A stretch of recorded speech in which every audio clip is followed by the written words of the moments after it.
Okay, now let's continue laws of motion. So here the three laws of motion, Newton's three laws. Okay, we have studied in brief, but has been deleted from the CBSE portion. So no need to study. You have already studied in the lower classes. First law about inertia, second law gives the measurement of the force, which is force is equal to the rate of change of linear momentum and is also equal to mass into acceleration. Third law, action and reaction principle, which states that to every action there is an equal and opposite reaction. Okay, then we have studied the apparent weight of a person in a moving lift. Okay, if the lift is moving upwards or downwards with an acceleration, then the actual weight and the apparent weights will be different. That is, the apparent weight will not be equal to its actual weight. If the lift is moving upwards with an acceleration it should be with constant velocity, then the apparent weight is equal to actual weight. Okay, so if the lift is moving upwards with some acceleration, then he feels heavier, the person feels heavier. That is, the apparent weight is greater than his actual weight.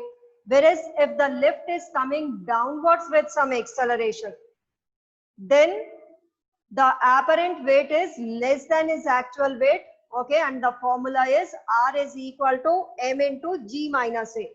Okay, R is equal to mg. Mg is his actual weight minus ma. So his apparent weight is less than his actual weight if the lift is coming down with some acceleration. So the person feels lighter. Okay, then the next we were discussing was connected motion. Okay, connected motion in which a string passes through a frictionless pulley and two masses are attached to the two ends. M1 and M2, two masses are attached to the two ends of the string and the string passes over a frictionless pulley. Okay, let M1 is greater than M2. That is, M1 mass is heavier than the second mass, than the M2 mass. So when these masses are released, what happens? This string comes down, that is the M1 mass comes down with some acceleration and the M2 mass will go up with the same acceleration. Why? Because both the masses are tied to the same string. Okay, so the net force, the total force on M1. Okay, if the acceleration, if it is coming down with an acceleration A, then the total force is M1 into A. Okay, as it is coming down, so the force will be in the downward direction, M1 into A. Then the second mass is moving up with the same acceleration. So the force on the second mass is M2 into A. Okay, now this force should be equal to the resultant of the forces acting on mass M1. Now let's see what are the forces acting on M1. The first is its weight. Weight is M1 into G acting in the downward direction. Okay, and as the string is stretched, so there is some force acting in the string which we call it as the tension in the string. So tension is what? It is the force and it acts towards the point of suspension from where it is suspended. So the tension in the string, which is the force only, is acting in the upward direction. Okay, and M1 into G is acting in the downward direction. The same way here, let's draw the free diagram. Okay, if we draw only the forces for one particular mass, that is called as a free diagram. Now let's draw the free diagram for M2 mass. The forces acting on M2 are the weight of the second body, M2 into G, downwards, and there will be some tension in the string. Why? Because the string is stretched. That force we call it as the tension in the string, which is equal to T. Okay, now let's write the forces. The M1 into A should be equal to the resultant of these forces. So M1 into A is equal to the resultant of the forces acting on M1. as it is coming down. So which force will be greater? M1 into G will be greater than T. So what will be the resultant of these two forces? M1G minus T. Minus T. Yes, good. M1G minus T. This is the equation number 1. Okay, the same way we'll write the equation for, yes, M2 into A. Okay, now the body is moving up. So which force is greater? Tension is greater than. Tension. So T minus M2G is Into G. the equation number 2. Okay, hurry up. Now you can solve these two equations. Okay, I've muted you. Some disturbance was coming. Okay, now solve these two equations 1 and 2 to get the expression of acceleration, and that expression you can put it any one equation to get the tension in the string. So solve these two equations simultaneously to get the acceleration only in terms of M1 and M2. Okay, and obviously acceleration G will be there. That is, you have to eliminate tension. How can you eliminate tension? Add the two equations. Adding the two equations, 1 plus 2. What do we get? Left hand side is M1 plus M2 into A is equal to, add this, plus T minus T cancels out, M1G minus M2G. M1 minus M2 into G.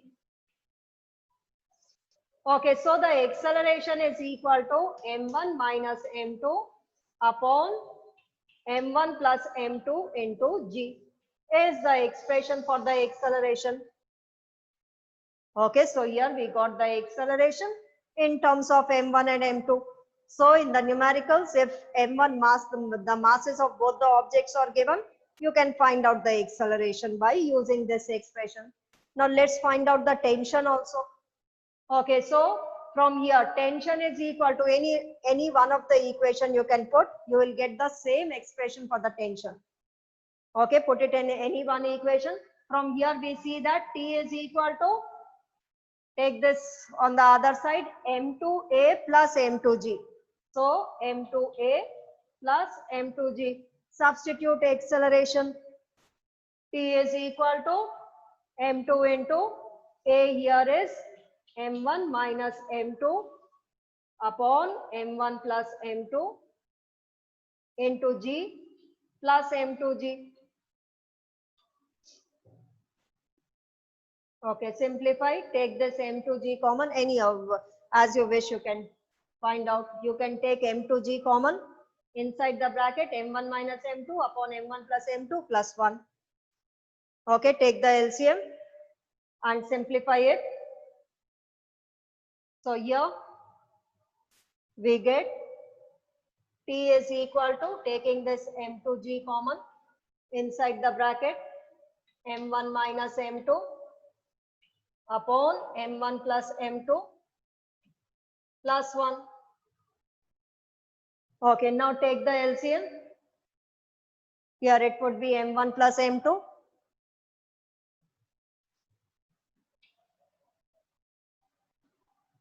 Okay, you won't be able to see. Let me rub this and write it here.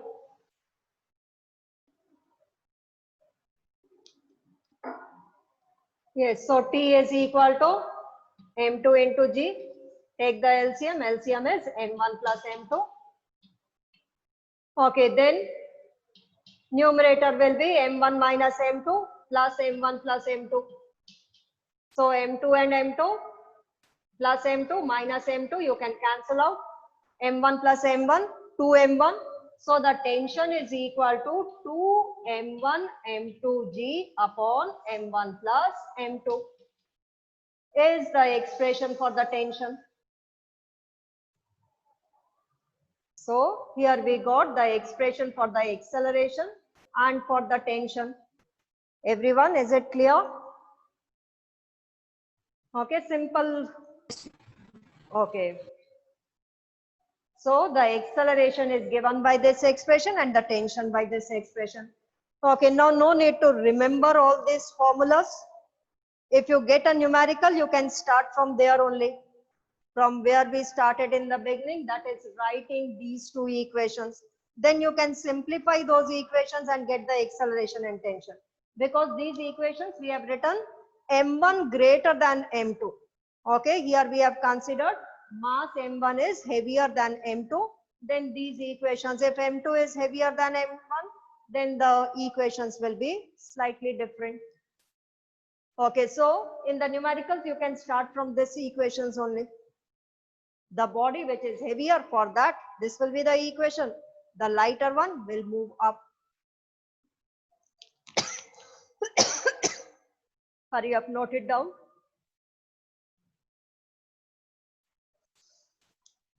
Okay, then we proceed to equilibrium of concurrent forces. The next topic is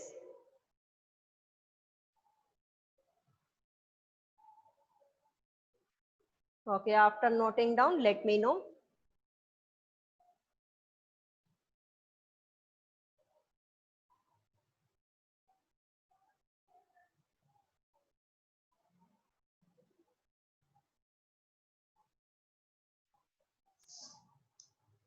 Written? Yes, ma'am. Okay, done, written. Okay, next is equilibrium of concurrent forces. Now, what are concurrent forces? The forces acting at the same point. There can be a number of forces, 2 forces, 3 forces, more than 3, a number of forces acting at the same point, or you can say that acting on the same particle or on the same object. And when will they be in equilibrium? When the resultant of all the forces is equal to 0. Then the object will be in equilibrium. Then we say that these concurrent forces are in equilibrium. So here we'll study equilibrium of concurrent forces.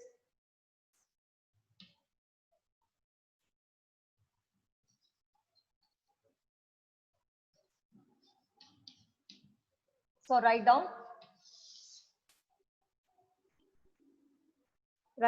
a number of forces acting on an object or a particle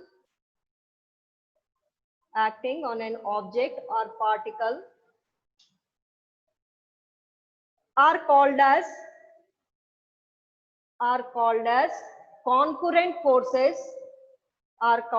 concurrent forces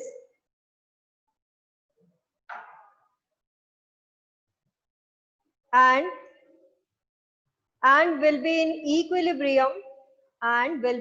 equilibrium if the resultant of these forces is equal to 0. If the resultant of these forces is equal to 0. Okay, resultant is 0. Okay, that is that object on which all these forces are acting. That object will be in equilibrium. Now, equilibrium means if it is at rest, it will remain at rest only. And if it is moving with a constant velocity, then it will keep on moving with the same constant velocity. Okay, so equilibrium means if the object is already at rest, it will remain at rest only, because we know that the unbalanced force only produces acceleration. All these forces are balancing each other. That is, the resultant of these forces is equal to 0. So if some unbalanced force is acting, then it will produce acceleration. So here acceleration is 0. Okay, that object will not have any acceleration. Not have any acceleration means either it will be at rest, or if it is moving, it will keep on moving with the constant velocity. Okay, so write down the object is in equilibrium, the object on which these forces are acting. Okay, on which the concurrent forces are acting. The object is in equilibrium,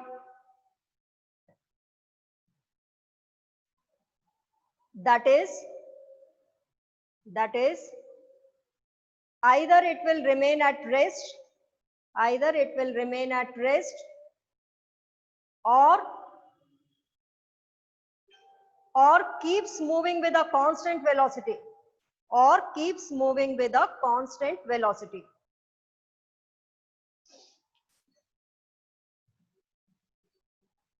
Okay, now this is the object O.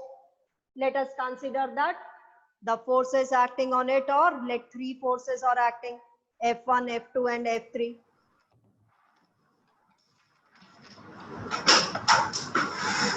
Put your audio off.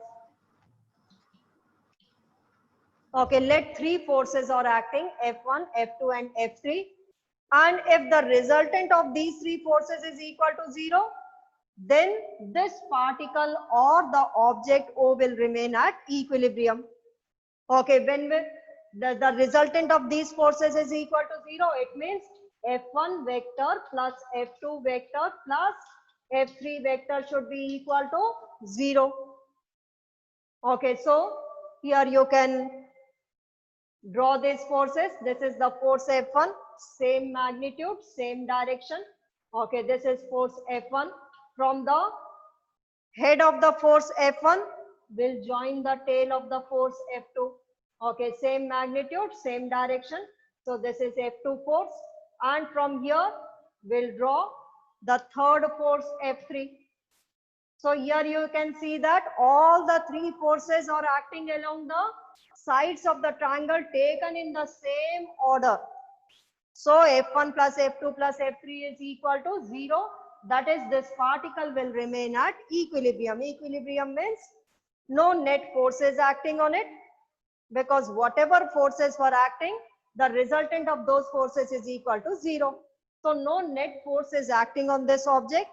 No net force is acting means either it will be at rest, or if it is moving, it will keep on moving with the constant velocity. So you can draw these figures, which shows that F1 plus F2 plus F3 is equal to 0.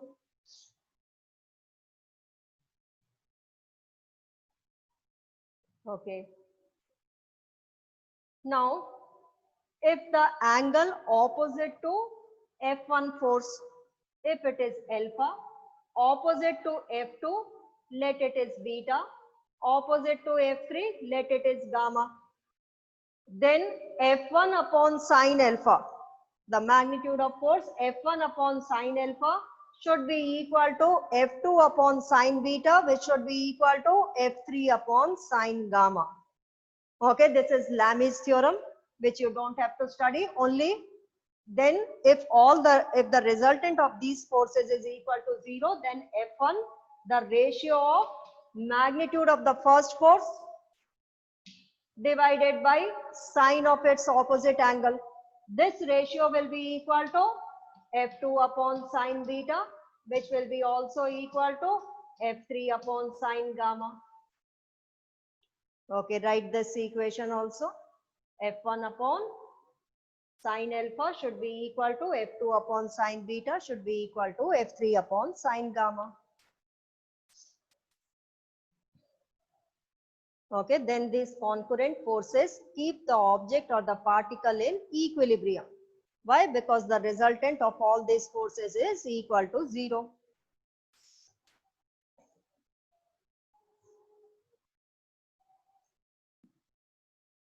Okay, now the next topic which we have to study is conservation of linear momentum. Okay, if no external force is acting on a system, then the total momentum of that system remains in equilibrium, remains conserved. Conserved means remains constant. Okay, written this, then write the heading, conservation of linear momentum.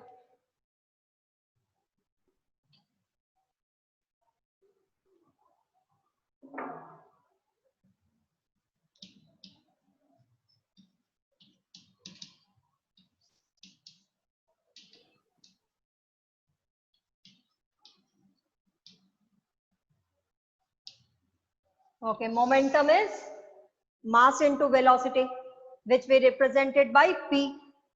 What is momentum? Momentum is, we have already studied in the lower classes this year. All these Newton's laws have been deleted by the CBSE board due to COVID-19. So this definition is also deleted. But you should know, as you have already studied in the lower classes, momentum is the quantity of motion contained in a moving body, which is represented by P and is equal to the product of mass and velocity. It is a vector quantity which is having a direction along the velocity vector. Unit is kg meter per second. Dimension is m l t raised to the power minus 1 is its dimensional formula. Okay, this quantity we call it as linear momentum.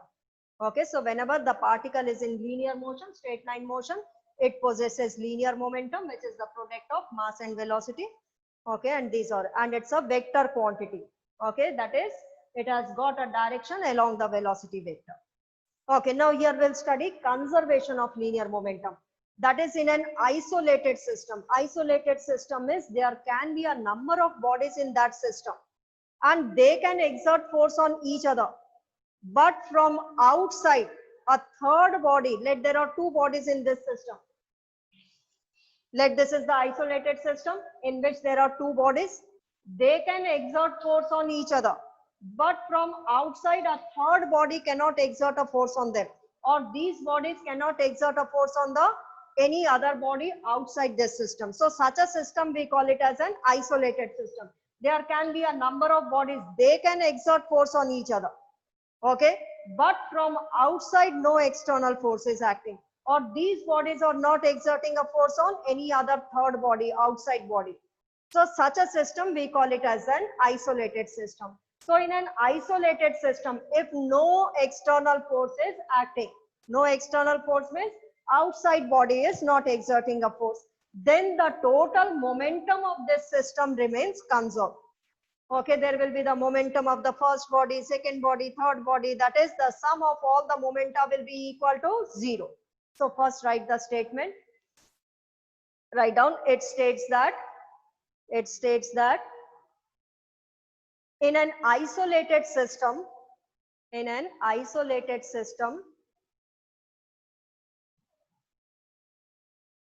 when no external force is acting on the system,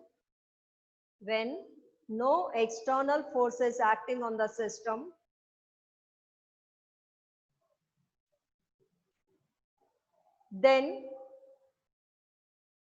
the total momentum of the system remains conserved. The total momentum of the system remains conserved.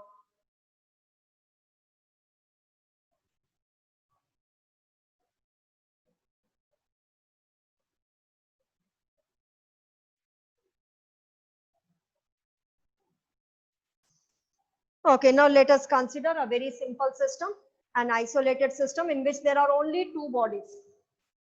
Okay, we are taking an example to show that the momentum is conserved.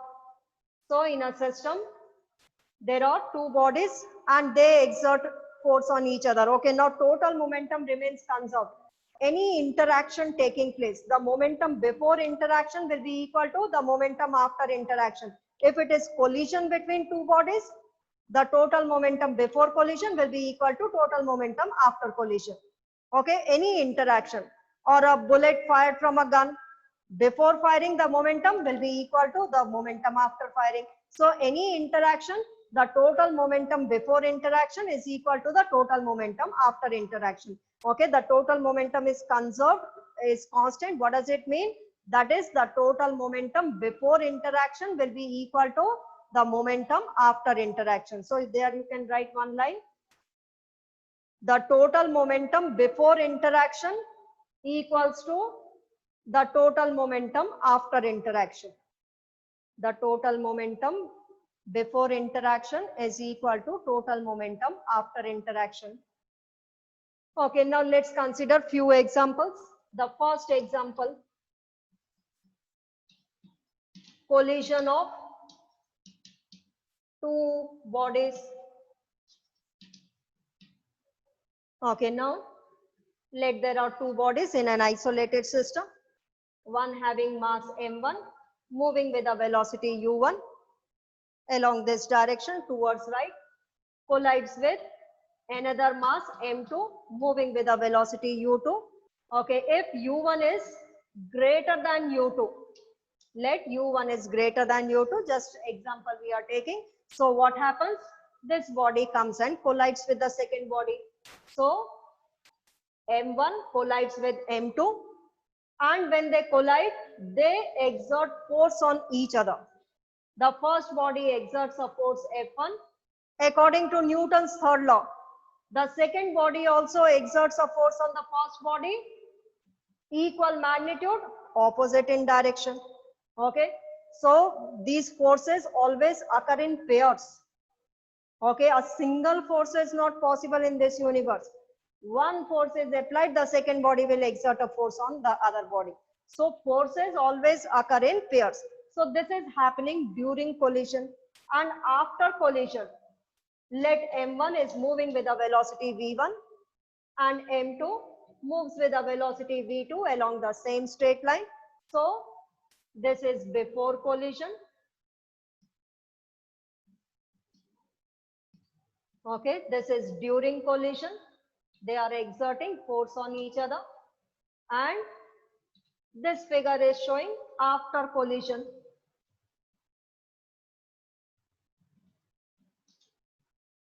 Okay, now during collision, what is happening? They are exerting force on each other. According to Newton's third law, these forces are equal and opposite. F1 vector is equal to minus of F2 vector. Okay, equal in magnitude but opposite in direction. So we have put the negative sign. Okay, force is equal to the rate of change of linear momentum. Okay, delta P1 upon delta T.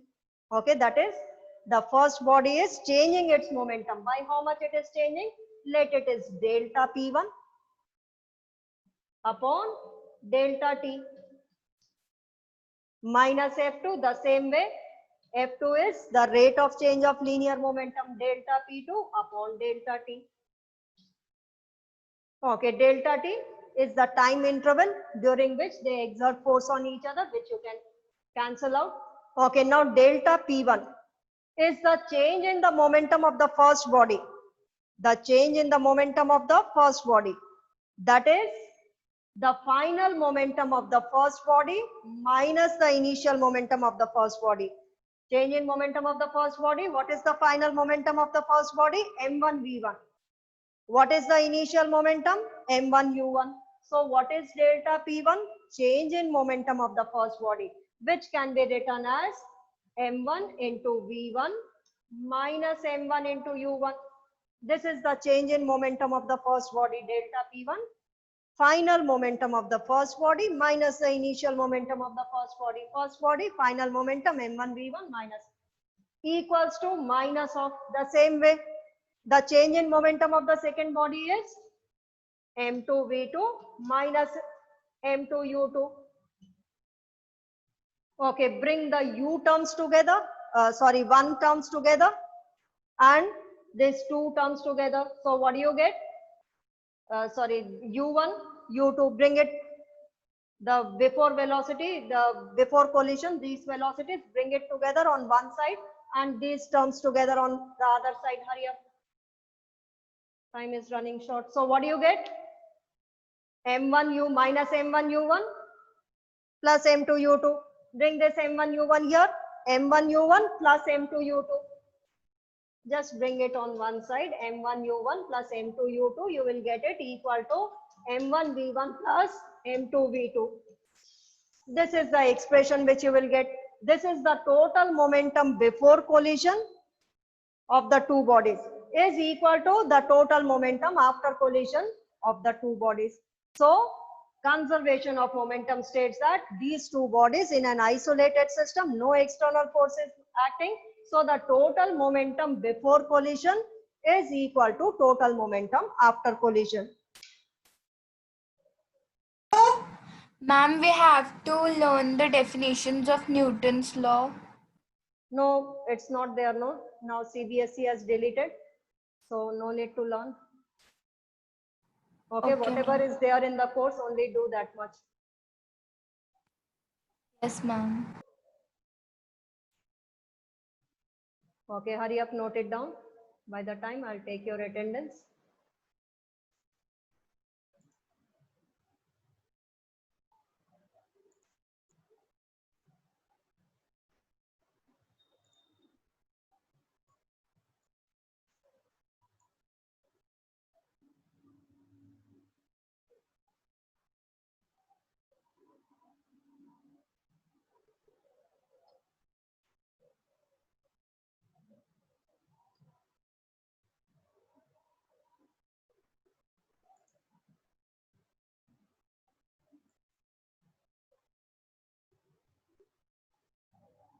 Okay, once again, I'm repeating. Okay, in the test, that is term 1 exam, short answer questions, you will keep a rough copy along with you. You will solve the questions, write the formula, solution, everything, calculation, you will do it in the rough. Only the answer you have to write in 1 or 2 words. Okay, only in 1 or 2 words, short answer. Other questions